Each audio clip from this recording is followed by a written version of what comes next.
He's waiting for me. Come back.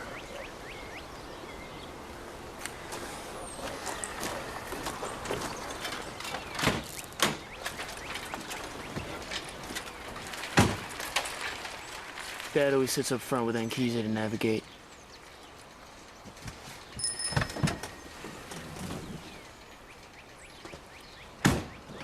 She seems to like you a lot. She's more beautiful than she was last year. I saw her naked on a night swim once. Great body. Trying to get me to like her? What would be the harm in that? Not no harm. I just typically like to go those things on my own, if you don't mind. Hello, everybody. I am Peter Travers. This is Popcorn, where we tell you what's happening at the movies. And Call Me By Your Name is a movie that is one of my very top favorite movies of this year. It is, to me, great in every way. It's not a strange thing for a critic to say, but I'm saying it anyway. It gets to you because it's about first love, heartbreak, everything like that. Luda Guadagnino, who directed it, did a great job. Armie Hammer is in it and doing a great job. And my guest today, Timothy Chalamet. Thank you for having me, Peter. And I can't believe I didn't ask you before. Is this real popcorn? It's real popcorn, and you can eat it. Fantastic. And so I'm going to ask you, even before we talk about Call Me By Your Name, is that you have so many names. Mm-hmm. You're Timothy, and because your dad's French, are you really Timothée? It's supposed to be Timothée, but that always just seemed like too obnoxious a requirement to put on people. So Timothy, Tim, Timmy, After Doug, your third Max, Oscar, Alex. you can go back to Timothée. I think Oh it's God! good. Oh God! Then I saw some interview with you where someone from China had said your name translates as sweet tea. Well, in Chinese, it's Tian Chen, I think, Chen. is the closest translation, so I've been told. And that translates closely to sweet tea. So Sweet tea. Now everywhere I go with Luca and Army, that's become my nickname. No complaints. Sweet tea. Sweet and tea. then in your rapper days. Oh, yeah. God. No? Little I'm Timmy never gonna Tim? I'm never gonna escape that. No, that's everywhere now. I know. You know what? It's kind of like a relief in some way, because I felt like maybe there was a certain pressure that I had to like develop a British accent and become like a thespian or something talking about this movie. But now that they're now, and certainly I do think I am, but not to that vocabulary. So What do they call you at home, your parents? Timmy. Timmy. Yeah. That's always been like a nice barometer to see. Like if somebody shouts Timmy across the room, it's like, family member, someone from the get-go. And Timothy's more like, you know, whatever works, really. I'm not particular about these things at all. I'm shocked you even want to speak to me. Well, this can't be. I mean, because it's kind of a Timothy Chalamet film festival this year. I mean, Lady Bird. Yes. You're also in that. You're in Hostiles, you know. So anytime you turn around and look at him, why weren't you in Dunkirk? I just don't understand why you're not in all of the movies that will be nominated. I was in for Best Interstellar. I had a Picture. small part in Interstellar. You did. So which is you another had Chris Nolan film. And I was saying to you before, I got to see him the other night, and I said, hey, you know, I love Dunkirk so much, and I love that there were 16 male roles in there, you know, and I never auditioned or anything. No, I said jokingly, and he laughed, and he said, you know, for British audiences, British characters are sacred ground, and that's totally understandable. So maybe there'll be something else. Well, you could do British, you could do French, you could Well, do that's the Italian. hope, you know, and certainly that's hopefully a challenge I'll get to meet at some point, but nothing on the radar in that regard, too. Well, yeah, there is. But tell us, because you've never had an opportunity to do this before, just who you play in Call Me By Your Name. Oh, I play Elio Perlman. It's the protagonist in the novel, and it's a precocious 17-year-old boy who's book smart and gets to spend his summers in this gorgeous area in Italy, and a visiting graduate student who's studying with my father, played by Michael Stuhlbarg, comes into town, and at first I think the self-assuredness and brashness of this man Oliver, played by Armie Hammer, is a little bit of a repellent and is confusing to Elio, but soon that confidence takes over, and then feelings of attraction take over. And if I keep talking, I'll ruin the movie, so go see the movie. But what about in terms of your family? What did they say to you? Because I'm more interested in their reviews than anybody. Well, for my dad, it was an especially surreal experience because I spent my summers in France growing up, and that's very much never been the outgoing, actorly, like, performative part of me. You know, in France, the way, you know, like young people, young people aren't the center of the attention in the room in France, the way like in the States, you can have an 8-year-old doing something cute in the middle of the room. So it's been surreal, I think, for the both of us that there's a weird French through line through the film, this performance, that there's many languages in it, because I guess I just never thought that the acting part of me would have that part of it too. But my parents have been proud, I got really, really lucky with my parents. I've gotten to work with other actors, or even my discussions with Army and the way his parents thought of his acting or his decision to pursue an acting career. That's not been my experience, and I'm really lucky in that regard. Well, you are, but any movie that, because to me this is a sensual movie, not necessarily a sexual movie.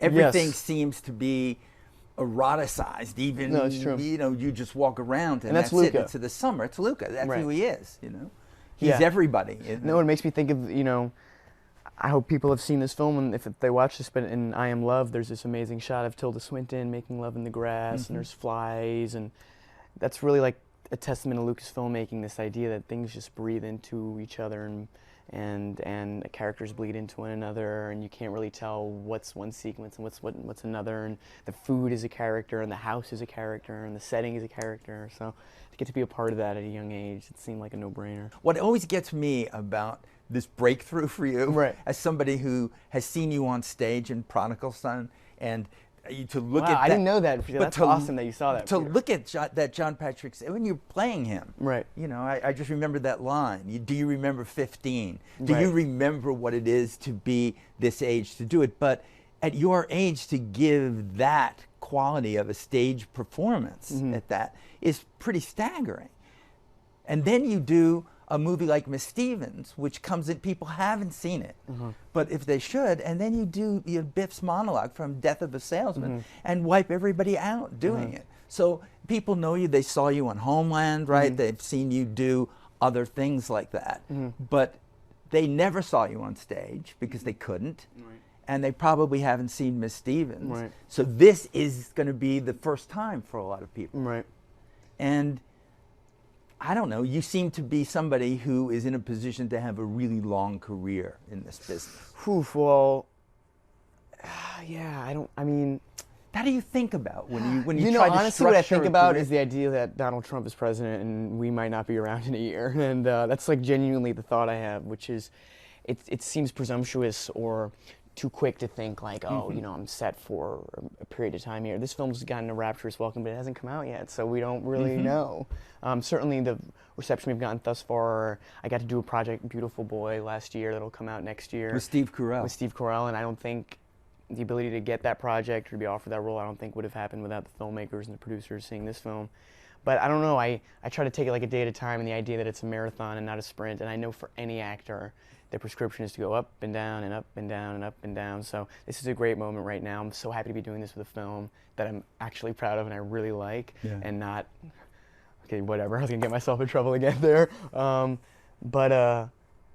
don't know, it's like, Peter, it's crazy for me to hear you say it like that, and I almost have to pinch myself because I've watched this show. I've watched the show in the back of cabs. I've watched it online. I've watched it on YouTube, and it's I don't want to say like vindicating or something, because what is there to be vindicated about? But like, I've been trying very hard not to do the things that are maybe financially a little more accessible, or maybe make it on screens, like you alluded to Miss Stevens, and I'm so proud of that movie. I wish more people had seen that movie, and that's a movie that every actor in it, Lily Rabe, Lily Reinhart, myself, in Julia Hart's direction, like, we gave everything. And that's what's so satisfying about this movie, is we worked so hard on it, and like, this story is so important for right now. It's an unabashed celebration of love in a time that is so cynical and sinister. Everything's like falling apart, it seems. So there's something even more, Sorry, because I you, went I on a mean, no, ramble but there. no, you should. I mean, you still have this passion for something you did over a year ago. no, absolutely. Because it's there because of the commitment that's there. But Michael Stuhlbarg, who does, for those who haven't seen it yet, who does play your dad in this, Luca, the director, said, this movie is in a way an homage to fathers. Right. Because Michael has that wonderful speech where he says, follow your heart. Right. Do what you need to do. He's not criticizing you. He's saying, if you feel love, go after it and do it. And we live in a world that kind of says, no, do it by the way we say you should do it. Yeah, we're a world where it's, you're supposed to be averse to pain, particularly at a young age, and particularly like in a masculo-characterized 2017 where like to feel anything is to be weak, and to be confused about what you're feeling or who you're attracted to is to not know yourself for a second. And it's too easy to point to the social media stuff. Like I get tired of hearing about that and everyone pointing to that, but it's true. Like if you have an image of yourself and an idea of yourself and you've already submitted to that at 16, 17, or 18, particularly when you're in show business and there's like a mirror put in front of you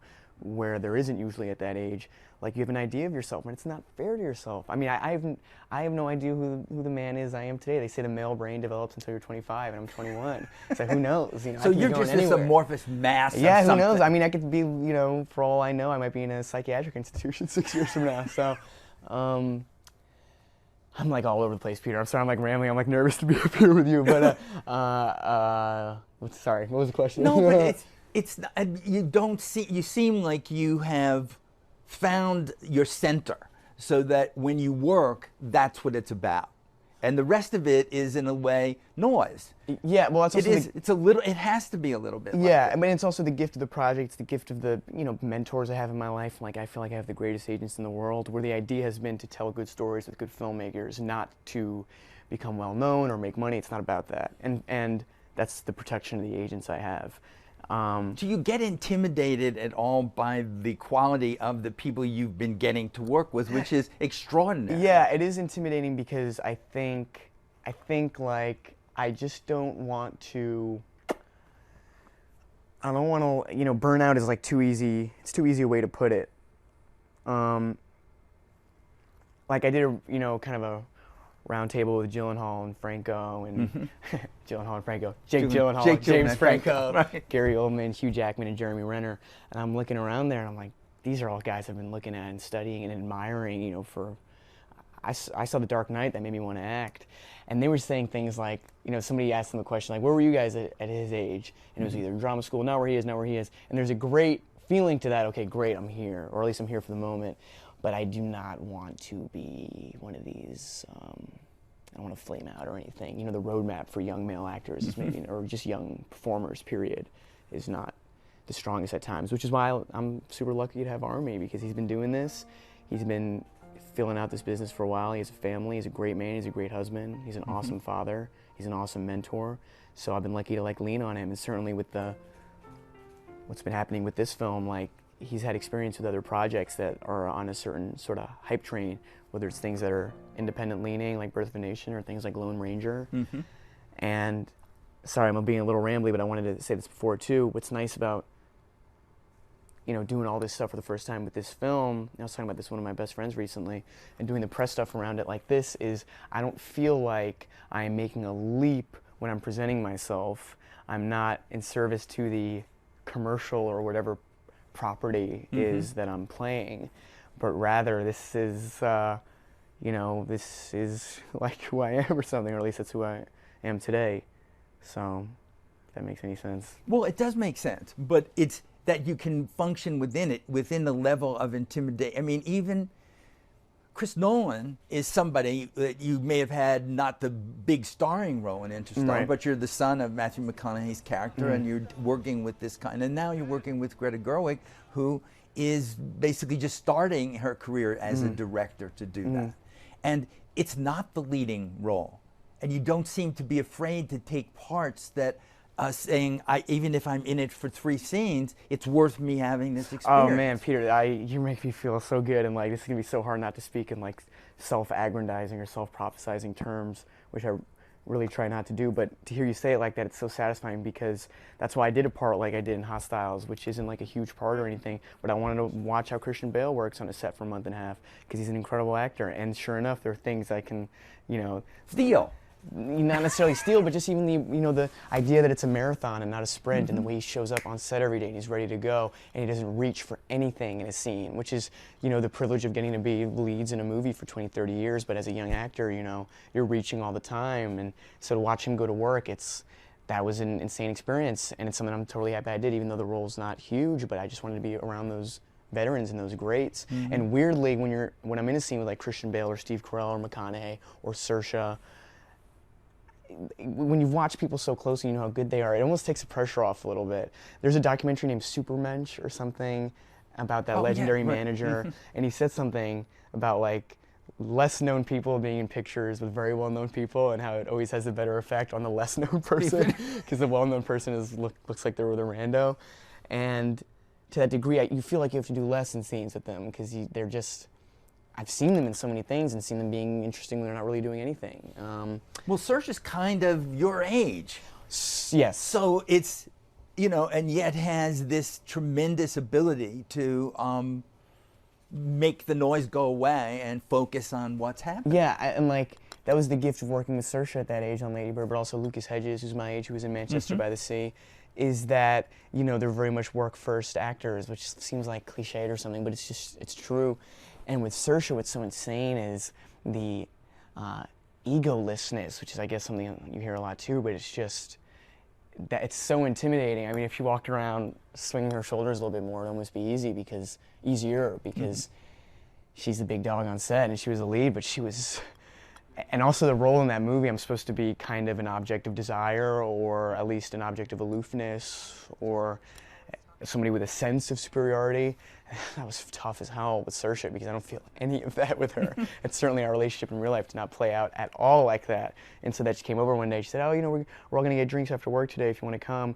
And I said, oh, well, I don't have a fake ID. She goes, oh, you don't have a fake ID? And I said, no, what's the rush? She said, what's the rush? And then she walked away and I kind of want to go, yeah, no, come back. Like, please think I'm cool, like totally made myself not cool to her. So yeah, Saoirse is an incredible actress that is as good when you're working with her as when you're watching her on screen. And you just finished working with Woody Allen. And I just finished working with Woody Allen as well, yeah. What more could a young actor be wanting? It's nuts. It's nuts. I mean, I'm just trying to pinch myself, and as I've said before, this is not a talking point, it's just a reality. It's like a therapeutic reality in my head. Actors' careers go up and down and up and down and up and down, so it'll be a nice crash soon. No, I'm kidding, I'm kidding. Let's put the crash off a little bit while you have all this doing. All right, but this is the first time you've been here, so you don't know that we end in song. Oh, we do end in song? We end in song. I like how you said that too, because you're... So you're going to join me? I would, if I knew it, I would, but, I remember, what was that song? It was from America. Oh, yes. What was it? Down, down, down. Down, down, down, down, down. Meet me in the middle. Yeah, will you meet me in the middle? Will you meet me in the air? Will you love me just a little? Just enough to show you care. You care. Yes. So I tried to fake it. I don't mind saying I just can't make it. Da, da, da. By the way, that's one of the scenes in Miss Stevens I watch, and I go, "Bring it in, Timmy, bring it in! Stop it! Stop! Bring it in! Don't make it." That's like the one scene in the movie. I'm like, oh. No, I think the next thing you'll be doing is a musical. Oh yeah. Oh God, I hope I didn't just. Anyway. Well, no, because I saw stuff of you where you were in Sweet Charity. Oh, when you were, and man, Peter, I you've know seen what it. happens. I've seen that. Sweet Charity was a production I did in high school. I know. And it was at LaGuardia, and like we really did. I'm like a a great job. completist now. You're a completist. I'm a completist in terms of Timothy Chalamet. There's a guy named Nardwar online, and he does interviews where he like will bring things out of people's past, and they're always on camera. They're always like, "Where did that come from?" Where did you get that from? And I'm surprised you saw that Sweet Charity video or had any awareness. Well, that I I did just that think musical. it's all going to happen for you. So good. It's all good. Hopefully. Great to see you. Thanks, Peter. This is so Great to cool see being you. here, man. Seriously, thank you. You are.